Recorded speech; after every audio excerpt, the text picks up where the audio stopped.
আমাদের মনে হচ্ছে আজকে ঈদ মোবারক, তারিক ভাইয়াকে আমরা প্রধানমন্ত্রী হিসেবে দেখতে চাচ্ছি। আমরা এখন তরুণ প্রজন্ম, মা অসুস্থ, বিভিন্ন রোগে আক্রান্ত। এখন মাকে আমরা দলীয় চিফ তো আছেই, মা তো আমাদের মুকুট, মাকে তো আমরা চাই, মাকে আমরা অনেক ভালোবাসি, কিন্তু আমরা তারুণ্যের অহংকার তারেক জিয়াকে প্রধানমন্ত্রী হিসেবে দেখতে চাই। আর সন্তান আসবে, মার পরে সন্তান আসবে, এটাই স্বাভাবিক।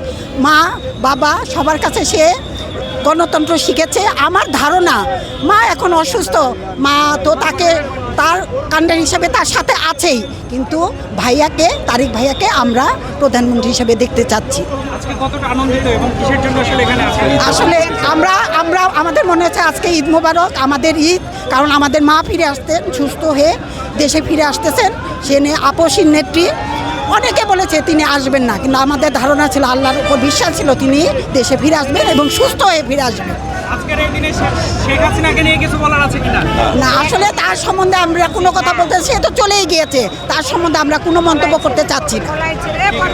শেখ হাসিনা পলাইছে, শেখ হাসিনা পলাইছে, শেখ হাসিনা পলাইছে। এতদিন পরে সুস্থ হয়ে আমাদের জনগণ যেই দোয়া করছে, আল্লাহর রহমতে আমার মার জন্য আল্লাহ হায়াত দান করছে, 10 জনের দোয়ায় হায়াত দিছে, সে ভালো হয়েছে, সে বাংলাদেশে ফিরে আসছে। আজকে অনেক আনন্দিত আমরা, অনেক ঈদের বেশি আনন্দিত আমরা জনগণ। আল্লাহ হাফেজ।